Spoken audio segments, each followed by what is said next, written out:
In 2024, a ground-penetrating radar unit pulsed electromagnetic energy into the bedrock beneath the most photographed monument on Earth. The signal went down. It came back wrong. Not scattered, not empty, structured. There was geometry under the Treasury of Petra that no one had mapped, no one had predicted, and no one had been looking for. Within weeks, an international team was granted excavation access by the Jordanian Department of Antiquities. They cut through compacted sediment beneath the forecourt of Al-Khazneh. And what they uncovered was not treasure, not architecture, not another decorative chamber carved to impress visiting dignitaries. It was a tomb, a sealed burial space containing the remains of 12 human beings still positioned the way they had been laid down roughly 2,000 years ago. For over a century, Petra's treasury has been called a mausoleum, a royal monument, a Nabataean crypt possibly connected to King Aretas IV. But the chamber visitors walk into when they pass through the facade has always been famously, conspicuously empty. No inscriptions, no sarcophagi, no remains. The most celebrated funerary structure in the ancient world appeared to contain no dead. So the question that now splits the story open is simple. What kind of tomb has no bodies inside it but has 12 of them buried directly beneath it? That is not a riddle. That is what the excavation revealed. And the answer is still unfolding. Let's go back to the surface, because the surface is where most people stop. Over 1 million tourists visit the treasury every year. They walk the Sick, that narrow canyon corridor where sandstone walls rise 80 meters overhead and the sky shrinks to a pale ribbon of light. They emerge at the end and see the facade. 40 meters of carved rock, columns, urns, figures, Hellenistic details pressed into rose-red stone so precisely that it looks like it was designed by a civilization that had no right to build anything this elegant in the middle of a desert. And that is the experience. You photograph it, you admire it, you leave. What almost no one does is look down. And that, it turns out, may have been the entire point. The name treasury is not archaeological. It comes from a Bedouin legend that a pharaoh's treasure was hidden inside the urn at the very top of the facade. Locals reportedly shot at it for generations trying to crack the stone open. You can still see the bullet marks, but there was never any treasure in the urn. There was never any treasure in the main chamber either. The interior of the treasury is a simple, largely undecorated room. If this was a royal monument, it was stripped of everything that should have made it royal. That emptiness has puzzled researchers for decades. Some argued the tomb was looted long ago. Others suggested it was never finished. A few proposed it was ceremonial, symbolic, not meant to house actual remains. The working consensus settled on a cautious label, probable mausoleum, possibly linked to Aretas IV, who ruled the Nabataean kingdom from about 9 BC to 40 C. But the consensus was always built on absence. There was no body, no inscription naming a king, no burial goods, just a beautiful facade with nothing behind it. Then came the radar. Professor Richard Bates, a geophysicist at the University of St. Andrews, was part of a collaborative effort involving the Jordanian Department of Antiquities, the Petra Development and Tourism Region Authority, the American Center of Research, and the Discovery Channel. The original purpose of the survey was not to hunt for hidden chambers.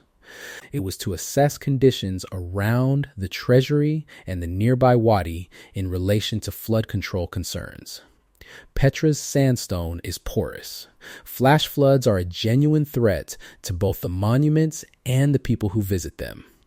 So the team deployed electromagnetic conductivity scanning and ground-penetrating radar across the forecourt, the plaza area, and the exit of the Sick.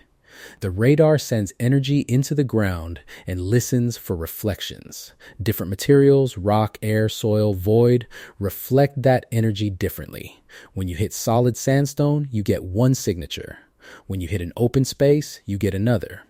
And beneath the treasury, the radar returns signals consistent with a subsurface void, not a natural crack or erosion pocket. A defined space with straight edges. Human intention beneath the stone. Bates did not speculate publicly about what was inside.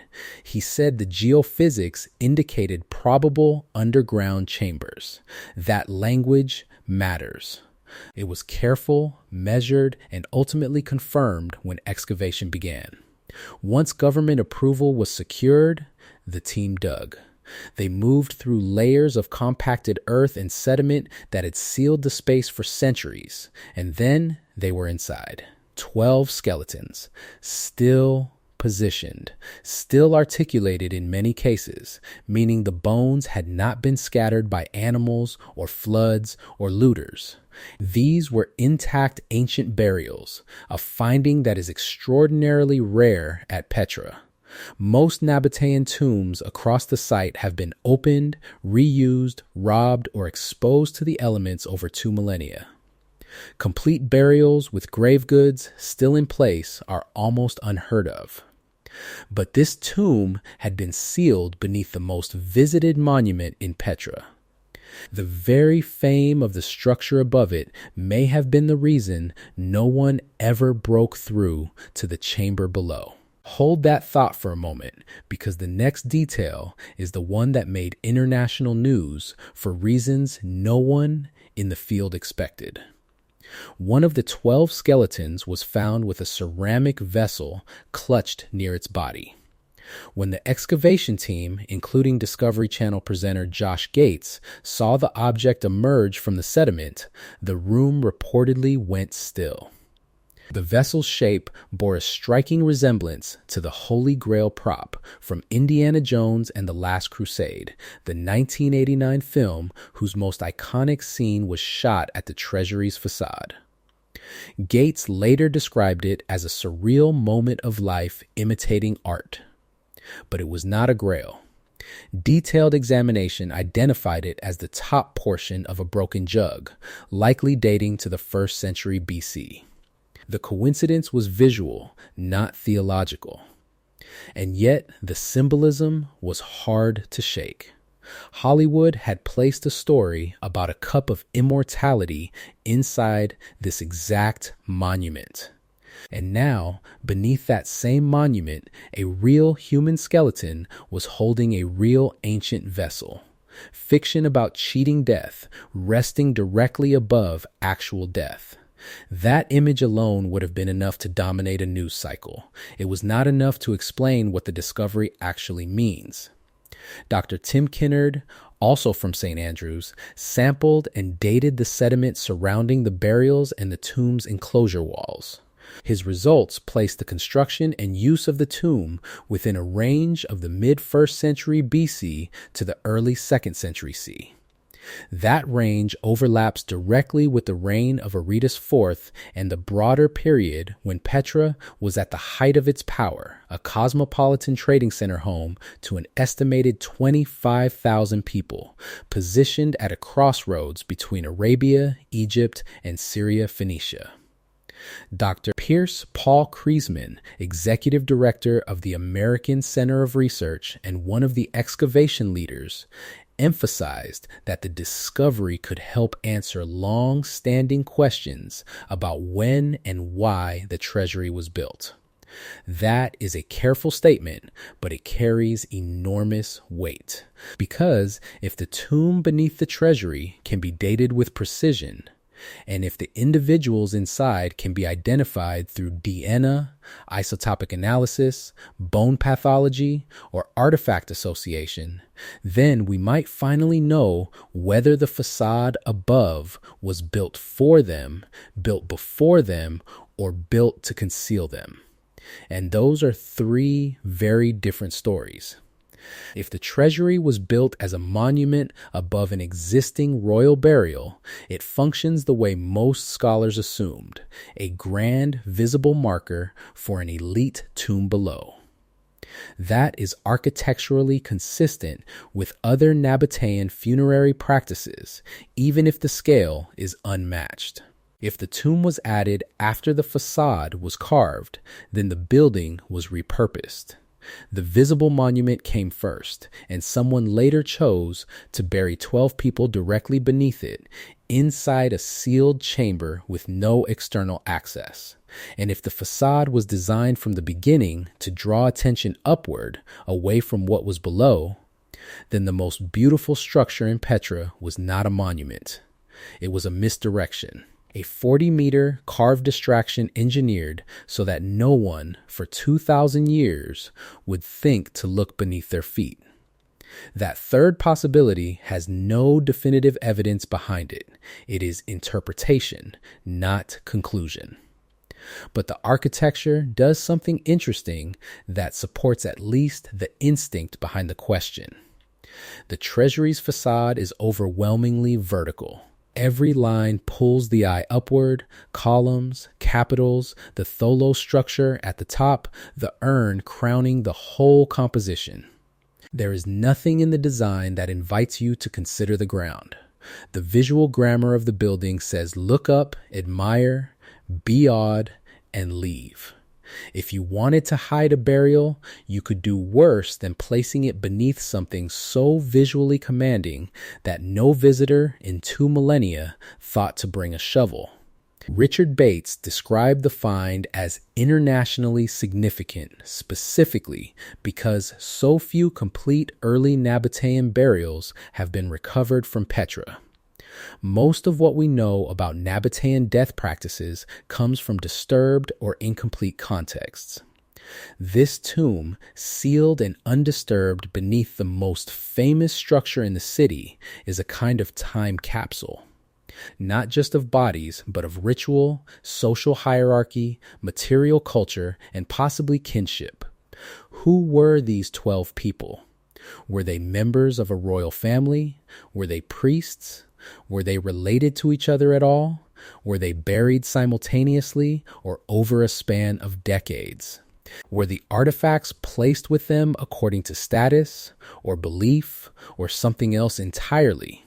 Every one of those questions is now answerable in principle if the remains and the associated materials are subjected to the kind of analysis that modern archaeology can deliver. And here is where the discovery opens into something larger than Petra. In 2003, a previous investigation at the Treasury uncovered 2 additional tombs on the left side of the facade. Partial skeletal fragments were found. But the data from that dig was not widely published, and proposals to excavate further were stalled or declined for roughly 20 years. The official explanation centered on structural risk, which is a legitimate concern at a sandstone site prone to flood damage and erosion. But the result was the same regardless of the reason. The ground beneath the treasury went unexamined for 2 more decades. Now consider what Bates told reporters after the 2024 work. He said the team's geophysics had given them tantalizing hints that more buried situations may exist elsewhere in Petra. Not confirmed chambers, not mapped tombs, hints, anomalies in the data. Signatures that suggest the ground beneath Petra's most visible monuments may hold more than anyone has cataloged. Petra became a UNESCO World Heritage Site in 1985. A major earthquake in 363 contributed to the city's decline centuries earlier. Between natural disaster, centuries of abandonment, and the selective focus of modern tourism, vast portions of Petra's subsurface have simply never been surveyed with modern tools. What the 2024 discovery proved is not just that a hidden tomb existed beneath the treasury. It proved that the technology to find these spaces works, that sealed burials can survive intact for millennia in this environment, and that the most famous sites are not necessarily the most understood. That last point deserves its own weight, because the treasury is not some obscure ruin on the edge of a forgotten trade route. It is arguably the single most recognized archaeological monument in the Middle East outside of the Egyptian pyramids. It has been studied, sketched, photographed, and filmed for over 200 years, ever since Johann Ludwig Burckhardt documented Petra for Western audiences in 1812. And in all that time, no one found the 12 people buried directly beneath it. Not because the technology did not exist. Ground-penetrating radar has been available for decades. Not because access was impossible. The forecourt of the Treasury is an open space walked by more than 1 million visitors a year.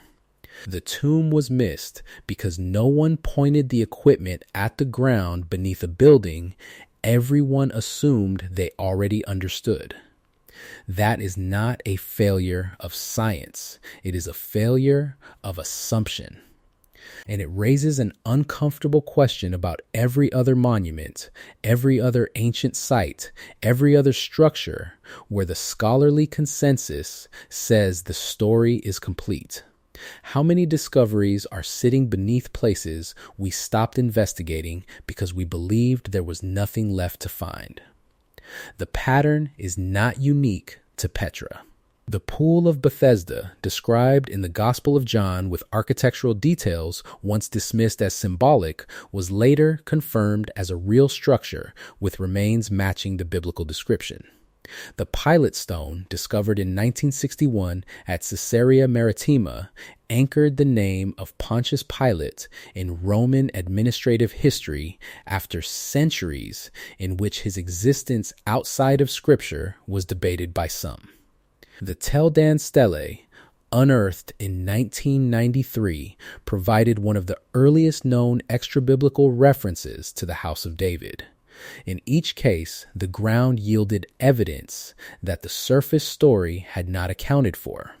None of these discoveries prove a theological claim. That is not what archaeology does. But they share a pattern that is becoming harder to dismiss.